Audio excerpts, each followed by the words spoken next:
मंदिर, मस्जिद, कोई पूजा, कोई आरती, दीवा बत्ती, उसमें मुझे भगवान मिले दिखे वो मेरे को 46 साल में नहीं लगा है आज तक। और मैंने कभी वो चेष्टा भी नहीं की है। मैं कभी भी कितना भी ऊपर मंदिर पे चढ़ा हूँ, मैं वहाँ पे मूर्ति के सामने मैं नमन नहीं किया। मैं वहाँ कहीं पर भी बैठ के वो जो शक्ति है उसको आंख बंद करके अंदर महसूस करता हूँ। और मेरे गुरुजी जो है चौहान सर, उसने बताया है कि 32 साल मेरा हुआ इस साधना में। मेरा जीवन मेरा भगवान चला रहा है, जैसा वो चलाते हैं वैसा मैं चलता हूँ। उसने मुझे ऐसा बताया था और मैं उसको 18 साल से देख भी रहा हूँ। और वही चीज़ 18 साल से, क्योंकि मैंने जब पहली बार उसको मिला और पहली बार मैंने सेमिनार किया, तभी मैंने मन से उसको अपना सब कुछ मान लिया था और मैंने इस सिस्टम के लिए काम करने का तय किया था। तो भगवान ने मुझे ऐसा ऐसा मौका दिया, ऐसे ऐसे मुझे उसने कुछ अच्छा बुरा करके, जो अच्छा बुरा तब मुझे लगा, लेकिन फाइनली मेरे लिए वो बहुत ही श्रेष्ठ साबित हुआ। जब सिस्टम शुरू की तभी मेरी कसौटी कर दी। ईश्वर कभी भी हमें कसौटी के बिना पास नहीं करते हैं। 3-4 बार मेरे जीवन में ऐसे स्टेप आए, फिर भी मैंने मन में जो तय किया था कि मुझे इस सिस्टम के लिए ही काम करना है और इसका लक्ष्य है प्रभु प्राप्ति, क्रमशः भोजन का त्याग, मन से विचार का त्याग और कर्म से स्वार्थ का त्याग। ये 3 में कितना आगे जाओ वो मैंने सोचा था और वो मेरे से करवा रहे हैं। आप सब लोग काफ़ी दिनों से आ रहे हो, आपने भी देखा कि क्या हो रहा है, कैसा यहाँ काम हो रहा है और कितना मज़ा आ रहा है। तो काफ़ी जीवन में उतार चढ़ाव आया। 8-10 साल मैंने कुछ कमाई भी नहीं किया था, पूरा मैं इसमें समर्पित था। मतलब कि घर का खर्चा भी मैं ही चलाता था। तब यही जगह का हम रेंट खाकर घर चला रहे थे, मतलब मैं बिज़नेस नहीं करता था। फिर भी पत्नी ने सपोर्ट दिया, मेरे फैमिली ने सपोर्ट दिया। और छोटी उम्र से मैं बहुत मतलब मुझे बीमारी कोई नहीं थी, लेकिन दादी जो है मेरी, उतना मुझे शक्कर वाला दूध पिलाया है, चीनी वाला, कि मैं पी पी कर इतना मोटा हो गया था और कॉन्स्टिपेशन रहता था। लेकिन तब मुझे नहीं पता था कि ये कॉन्स्टिपेशन है, कब्जी है। वो इसमें आने के बाद पता चला कि कब्जी है। तो खाने पीने में इतना हमारा पूरा फैमिली शौकीन है। और मेरा मामा का घर है, वहाँ मेरे नाना नानी है, उसको खाने पीने का कोई शौक़ नहीं है। तो वो लोग आज 92 साल में भी वो आराम से जी रहे हैं अकेले गांव में। और हमारे घर में दादा पापा मम्मी सब खा खा कर बीमार हो गए, उसमें मैं भी आ गया। बीमारी तो नहीं थी लेकिन बहुत निकली। फिर मैंने जब शुरू किया NDS जीवन दर्शन लाइफस्टाइल, तब मैंने 15-20 दिन के बाद मुझे पाँव में इतना दर्द हुआ कि लगता था कि पैर है ना फट जाएगा, 2 भाग हो जाएगा। फिर 1-2 दिन हुआ, वो अपने आप रिलैक्स हो गया और पैर एकदम हल्का हो गया। फिर 5-7-10 दिन हुआ तो थोड़ा बुखार आया, तो वो भी 1-2 दिन में ठीक हो गया। फिर 5-7-10 दिन हुआ तो पूरे शरीर के ऊपर ये जो उंगली है वो इतनी मोटी हो गई, एक उंगली इतनी मोटी हो गई, अंदर पस भर गया, पानी भर गया। और 1-2 दिन इंतज़ार किया, लेकिन वो तो बढ़ता ही गया, जैसे लाश पानी में पड़ी होती है और कैसे फूल जाती है, ऐसा फूल गया। पूरे बॉडी पे भी ऐसा हो गया और इतना पेन होने लगा बाद में। फिर मैंने चौहान सर को फ़ोन किया। तब तक तो मैं नहीं किया, मुझे लगा ये बैठ जाएगा, चला जाएगा, फूट जाएगा, लेकिन नहीं फूटा। फिर सर ने बोला सुई मार के फोड़ दो। तो मैंने फोड़ के पानी निकाला, 1-1 कटोरा पानी भर जाता था, उतना अंदर से पस जैसा निकलता था। क्योंकि मैं घी, दूध, बाहर का खाना, बटर, तेल, ये सब बहुत खाता था पहले। खाने के सिवाय कुछ नहीं आता था, काम करो खाओ बस। ये भक्ति और ये सेवा ऐसा कुछ मालूम नहीं था, ऐसा भी जीवन होता है। क्योंकि BSc BEd किया था और उसमें तो यही सिखाते हैं माँ बाप। बड़ा इंसान बनूं, अच्छा सच्चा तो कोई बोलता नहीं। तो 15-20 दिन हुआ, महीना हुआ, फिर ये चमड़ी पूरी निकल गई, ये भी निकल गई। और मैं बेड पे ऐसा आँख रख के सोता था ना, तो नीचे भी कटोरा भर जाता था सुबह में, और पूरे बॉडी में से इतना बदबू आता था कि कोई मेरे रूम में ऐसे आ भी नहीं सकता था, मतलब स्प्रे मार के मैंने भय आता था। फिर थोड़े दिन हुआ, नई चमड़ी आ गई। 15-20 दिन के बाद वापस दूसरा राउंड ऐसा शुरू हुआ, क्योंकि मैंने 4 महीना जूस पीने का तय किया था कि मैं 4 महीना रस्ते रहूँगा। 1 महीने में मेरा 15 kg वेट लॉस हो गया, पहले महीने में। कोई कसरत, जिम, योगा, वॉकिंग, मालिश कुछ नहीं, इतना हुआ चमड़ा निकल गया, पस भर गया, निकल गया। फिर भी कोई मैंने दवाई का सहारा लिया भी नहीं और मैं डरा भी नहीं था। हमारे सर बोलते हैं कि तेरे जगह मैं होता तो कब का दवा खाने चला गया होता, इतना सहन तो कोई नहीं करता। फिर 15 दिन 20 दिन हुआ और वापस दूसरा राउंड आया, दूसरी बार वापस फुआ हुआ, लेकिन पहले से 50% कम हो गया था, क्योंकि 15-20 किलो वजन भी चला गया था। वजन तो तब बोलते थे, अभी तो हम बोलते हैं कचरा हो चला गया। फिर वापस, अभी तो सर को पूछने की ज़रूरत नहीं थी, फोड़ के मैंने सब निकाल दिया।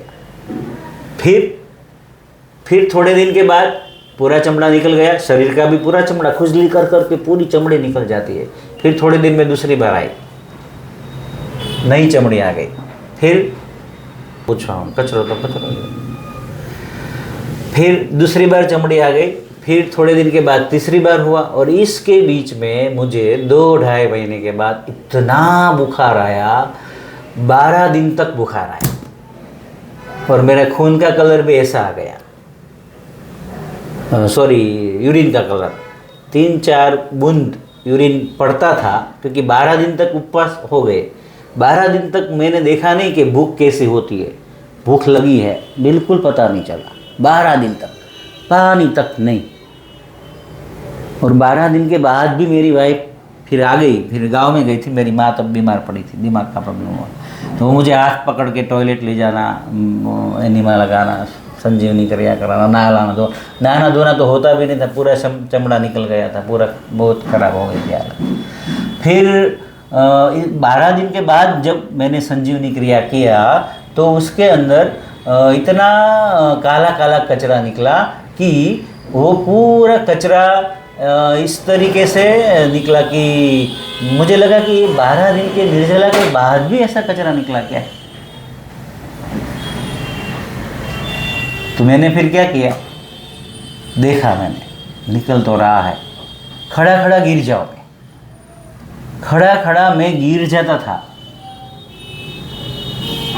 और 12 दिन के बाद मैंने फ्रिज खोला ना, तो एक वाटरमेलन का पीस पड़ा था छोटा सा, तो मैंने देखा कि 12 दिन के बाद मुंह तो सूख रहा था, भूख नहीं थी, लेकिन थोड़ा ऐसा हुआ कि ये थोड़ा चूस लूँ, खा लूँ। तो मैंने एक पीस लिया और मुंह में, तब मैं जितना आपको डिप में समझाता हूँ उतना कोई डिप में समझाने वाला नहीं था कि ऐसा प्रॉपर पीना है, खाना है। तो मैंने क्या किया कि ये पीस लिया और मुंह में इतना पीस डाल के खाया, और मुझे इतना पेट में दर्द हुआ कि मेरे को गर्म पानी पीकर वमन करके उसको निकालना पड़ा। वो अंदर वाटरमेलन तरबूज भी नहीं रहा। फिर मेरे पूरे बाल निकल गए, शरीर के पूरे बाल, ये सब बाल निकल गए। चमड़ा तो नहीं आ गया, लेकिन तब फिर बाल निकल गए। ऐसी मेरी हालत हो गई रसायन में कि किसी को लगे कि कीमो रेडिएशन लेकर पड़ा है, मेरा भाई तो बोलता है HIV हो गया है, ऐसा पेशेंट तेरी हालत हो गई है। फिर वो सर को रोज़ फ़ोन करता था, मैं कि डर लग रहा है, इसको कुछ हो जाएगा, ये दवा खाने नहीं जा रहा है। सर बोले उनको जो अच्छा लगता है वो करने दो, उनको मालूम होगा अंदर से ईश्वर उसको कुछ बताते होंगे। मेरे को 1 रुपये का भी डर नहीं लगा था, और 3 महीने में 42 किलो 42 kg वेट लॉस हो गया। कोई कसरत, जिम, योगा, वॉकिंग कुछ नहीं किया मैंने। उसके पहले मैं सब कुछ करता था। कोई नया नया डाइट वाला आता था ना, 2 दिन चावल खाओ, 2 दिन पपीता खाओ, ये खाओ, वो खाओ, वो भी किया। उल्टा लुटका, ये हुआ, जिम किया, जिम का पैसा साल साल भर का। ये जिम वाला तो इतना परेशान कर देता था, 2-3 घंटा हमको ऐसा घुमा घुमा के चला था, फिर पूरे दिन पड़े रहो, क्योंकि इतना बॉडी होता है तो कहाँ, बॉडी में तो पूरा टॉक्सिन होता है तो कहाँ काम कर पाएंगे, तो पूरे दिन थक जाते थे। और अभी यहाँ 100 किलो वेट लॉस हमारे अंडर में हो गया, एक व्यक्ति का 100 किलो हो जाता है, 30-40 तो आराम से निकल जाता है सबका। फिर शरीर के साथ मन भी इतना शांत हो गया, और आज मैं 18 साल हो गया इस जीवन दर्शन लाइफस्टाइल NDS शरीर शुद्धि की प्रक्रिया में। तो आज इतना महसूस हो रहा है कि मेरा जीवन भी ईश्वर चला रहे हैं, और वो मुझे इतना ज़िंदगी में मज़ा करा रहा है कि मैं काम भी करता हूँ शौक़ से, संबंध भी निभाता हूँ शौक़ से, और उसने जो भी हमको इच्छा होती है उससे पहले ही वो दे देते हैं। सही इच्छा तो होना अभी ये रास्ते पे मुमकिन भी नहीं है कि कोई इच्छाएं हो जाए। 3-4 बार तो मुझे मृत्यु के मुख में से बचाया, 3-4 बार, कि बस वहाँ मरने के सिवा कोई चांस ही नहीं था, वहाँ भी मुझे उसने बचा लिया। और मेरी बेटी बोलती है कि पापा अभी आपको दूसरा बहुत काम करना है सेवा का, इसलिए आपको बचा रहे हैं बार बार।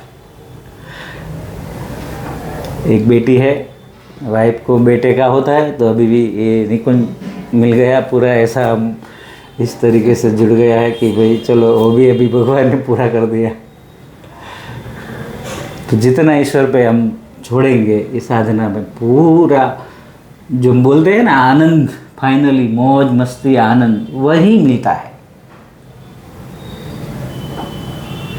आज ये बताने वाले कम हैं, क्योंकि किसी को ये रास्ता मालूम ही नहीं। आज देखो आप मंदिरों में जा रहे हैं, कहीं पर भी जा रहे हैं, क्या होता है वहाँ पर। फिर मेरी दादी को मैंने कराया, मेरी माँ को कराया, मेरे माँ का दिमाग खराब हो गया था, उसको मैंने शुरू करवाया। वो गांव में रहती थी तो बोलती कि मेरा खेती का काम है, मेरा ये गाय भैंस का कितना काम रहता है, मैं तो नहीं कर सकती वही सब ककड़ी टमाटर खा के। मैं बोला तेरा दिमाग खराब हो गया है। वो पूरी पागल सी हो गई थी, सोना बैठना उठना उसको कुछ नहीं पता चलता था। बड़ी बड़ी अहमदाबाद में हॉस्पिटल में भी रिपोर्ट करवाए, बोले कि नस दब रहा है, ये हो रहा है, खून नहीं मिल रहा है। 3-4 महीना पूरा ट्रीटमेंट कराया, लेकिन कोई फ़ायदा नहीं हुआ। फिर मैंने बोला कि देख मेरा तो 3 महीना हो गया, मैं एकदम मज़ा कर रहा हूँ, तुमको भी ये करना पड़ेगा। तो मैंने सबसे पहले गाय भैंस बिचवा दिया। 4 भैंस थी, 2 गाय थी। पापा को बोला इसको निकालो, क्योंकि पापा को हार्ट अटैक था, उसको 2 स्टेंट पहले लगा दिया था, तब मैं इसमें नहीं जुड़ा था। दादा को पूरी शरीर की चमड़ी काली पड़ गई थी, कोट बोलते हैं ना काला वाला, खुजली, इतनी खुजली आती थी। दादी को हार्ट फूल गया था, शुगर बीपी आ गया था, मेरी माता को ये आ गया, मेरी वाइफ को सर्दी और कफ कब्जी और 42 किलो की थी मेरी वाइफ। वो वैशाली है ना, ऐसी थी पतली। उसको मैंने इसमें मेरे साथ मेरा किया, फिर मेरी वाइफ ने किया। 1 महीना रास्ते रही तो पूरी आंतों की 1 महीने तक संजीवनी क्रिया में उसे कुछ नहीं निकला। 1 महीने के बाद वो बोली 1 बाल्टी जितना काला काला कचरा निकला 1 महीने के बाद। और फिर उसका खाना पीना नेचुरली और सब रात को थोड़ा बहुत खाया, ये सब किया, तो उसका वजन हो गया 62। 15 से 18 किलो उसका वजन बढ़ा। और उसको मोनोपॉज प्रॉब्लम था, पीरियड्स का प्रॉब्लम था, वो भी उसका ख़त्म हो गया। और इतना ही ख़राब पीरियड निकला उसका पहले रसार के बाद कि पूरा गर्भाशय साफ हो गया, उसका बच्चादानी साफ हो गया। ऐसा वो बोली कि मेरा बच्चादानी में से इतना ख़राब मांस निकला कि मैं सूंघ भी नहीं पाती थी। और सबको बहुत ही PCO ये सब बहुत प्रॉब्लम आते हैं। फिर मेरी दूसरी बहन है, उसको मैंने करवाया, उसको भी ये मासिक में पेट में दर्द रहता था, वो भी 45 किलो की थी, वो भी 55 किलो की हो गई, उसका भी 10 किलो बढ़ा। देखो सिस्टम एक ही था, लेकिन जिसको शरीर में जो ज़रूरत थी वो उसको मिल गया। मेरा कम हुआ, उन दोनों का बढ़ा। समझ रहे हैं आप, रास्ता सही होना चाहिए, रहना चाहिए। फिर मेरी माँ को 1 ही महीने में अच्छा हो गया। आज 18 साल हुआ, हमने उसका रिपोर्ट भी नहीं करवाया है कभी भी, दिमाग का ये वो चक्कर वक्कर कुछ नहीं। फिर मेरी बेटी को हमने ज़बरदस्ती बाहर का दूध पिलाया, गाय भैंस का। फिर इसमें हम आए तो उसको रोज़ नाक में से खून निकलता था, इतना खून निकलता था कि हमको बंद करने में परेशानी हो जाती थी। फिर हमको पता चल गया दूध बंद करना है, तो पहले ज़बरदस्ती शुरू करवाया था, पकड़ पकड़ के पिलाया। फिर तो वो उसकी आदी हो गई। फिर हम लोगों ने उसको वापस कुछ न कुछ इधर उधर दे के स्वीट जूस बना के उसमें बॉर्नविटा डाल देते थे। ऐसा कर करके उसको छुड़वा दिया। तो आज वो प्योर वीगन है, 20 साल की कंप्लीट हो गई है और दूध का एक भी प्रोडक्ट नहीं खाती है और अपना शरीर का, मन का और अपने काम जो भी करना है वो उसका खुद ही कर लेती है। मैंने उसको आज की स्कूलों में भी पढ़ाया नहीं है मैंने। सब लोग मुझे बोलते हैं उससे शादी कौन करेगा। पढ़ाई देखकर शादी करने वाले से शादी करना ही नहीं चाहिए। खाली मुंह का उलिया देखकर शादी करने वाले से शादी करना भी नहीं चाहिए, ऐसा मैं मानता हूँ। खाली गाड़ी बंगले देखकर शादी करने वाले से शादी करना भी नहीं चाहिए। शादी तो किससे करना चाहिए? हृदय जो देखे, विचार देखे, कैसे जीना है, क्यों शादी करना है। बोलो सब हो जाएगा, नहीं होगा तो कोई बात नहीं, साधु संत जैसा ज़िंदगी जी ले। फिर मेरी वाइफ का हो गया, मेरी बेटी का हो गया, मेरी माँ अच्छी हो गई। फिर मेरे फादर जुड़ गए, उसको भी हार्ट का स्टैंड बिठाया था। रोज़ 3 गोली सुबह, 3 गोली शाम को खाना कंपलसरी था। वो भी सब गोलियां बंद कर दी और वो भी अच्छे से इस सिस्टम में जीने लगे।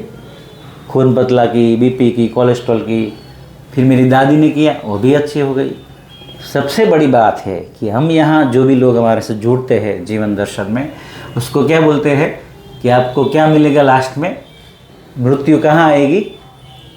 घर बैठे नेचुरल मृत्यु आएगी। कुदरती मौत मरना है तो हमारे साथ जुड़िए। जीने के लिए तो आज मनुष्य बदलने वाला है भी नहीं, जीने के लिए आज इंसान को बदलना नहीं है। इसलिए अभी हमने क्या बताया कि आराम से अगर मरना है, कोई मेडिक्लेम के बिना, कोई गलत खर्चे किए बिना, कोई प्रोडक्ट नहीं चाहिए और फिर भी मज़े से रहना है और मरना है तो हमारे साथ जुड़िए। तो मेरी पिता का मृत्यु हुआ, मेरा दादा का मृत्यु हुआ, मेरी दादी का मृत्यु हुआ, सबका मृत्यु घर पे ही और आराम से। कोई 1-2 साल खाटले में रहा, 1 महीना 2 महीना, कुछ नहीं। फिर मैंने हमारे दूसरे रिश्तेदारों को ये सब सिखाया। फिर मैंने स्कूलों कॉलेजों में 10 साल तक लेक्चर दिए। फिर 5 साल तक मैंने ये सब खाना नेचुरल बना के, क्योंकि लोग बोलते हैं घरवाली बना देती नहीं है तो कैसे पिए, और वाइफ बोलती है टाइम नहीं होता है। अरे बनाना कुछ है नहीं, वैसे ही बहुत इजी है, कुछ क्या बनाना है। फिर भी हमने ऐसा कोशिश किया कि लोग जुड़े हमसे, तो उसमें भी इतना रिजल्ट नहीं मिला मुझे, क्योंकि जिस तरीके से हमको कमिटमेंट करना चाहिए वो नहीं कर रहे थे। फिर हमने ये वापस शुरू किया ट्रेनिंग सेंटर। तो यहाँ पे अभी मैं पढ़ाई कराता हूँ नई शिक्षण प्रथा की, जो हमारे सर ने अभी ये शॉर्ट टाइम में बुक्स बनाई है, नई शिक्षण प्रथा। और आज वो दूसरी एक बुक बना रहे हैं, हेल्थ इंजीनियरिंग। शरीर एक विज्ञान है, यंत्र है, यंत्र को कैसे अच्छा रखना। अगर आप बाकी के सब गाड़ी, मोबाइल अच्छे रख पाते हो, रिपेयरिंग कर सकते हो, तो शरीर को क्यों नहीं कर सकते हैं। तो अभी हम उसको भी साथ में लेकर लोगों को समझाएंगे। और मेरा वैसे भी लक्ष्य बच्चे हैं, स्कूल कॉलेज से अगर बच्चे सुधर जाएंगे छोटी उम्र से, तो जैसे आप कोई ना कोई किडनी फेल लेके आए हो, कोई घुटन फेल लेके आया है, कोई हार्ट थायराइड, कोई ब्लड कैंसर, कोई कुछ न कुछ सब लेकर आते हैं। उससे अच्छा है कि छोटी उम्र से ही सीख जाए, सुधर जाए, कोई ज़रूरत नहीं है। बहुत ही अच्छा रास्ता है, थोड़ा आज के समाज से पूरा उल्टा है, लेकिन रिजल्ट कैसा है? अच्छा है। रिजल्ट कैसा है? सीधा है। रास्ता उल्टा लगता है लेकिन रिजल्ट कैसा लगता है? सीधा लगता है। मैं बताता हूँ सबको कि आप कॉलेज किया 12-15 साल, मैंने भी 15 साल पढ़ा, 12 साल साइंस का और 3 साल बीएससी का, बीएड का 2 साल, 17 साल में पढ़ा। वहाँ जीने की तो कोई शिक्षा मिली नहीं, अपना शरीर मन कैसे संभालना है वो तो शिक्षा मिली नहीं। पहले मैं इतना मारवाड़ी चिंगूस था, मैं इतना क्रोधी था, इतना गुस्सा वाला था, इतना छोटी छोटी बातों का झूठ लग जाना, माफ़ नहीं करना, ये सब स्वभाव था मेरा। आज 18 साल में वो पूरा ट्रैक बदल गया है। तो अन वैसा मन और अन वैसा तन, तो यहाँ हम आपको ये सिखाते हैं, पहले हाथों की सफाई, फिर खान पान बदल के हाथ साफ हो गए, फिर खून की सफाई, फिर खून साफ हो जाएगा तो हार्ट, लीवर, किडनी, फेफड़ा वो तो ऑटोमेटिकली साफ हो जाएगा। तो इतना अच्छा रास्ता है और इसमें सब हमें सेवा का मौका देते हैं और आप लोगों ने भी दिया है, तो हम आपके आभारी है। आभार, धन्यवाद।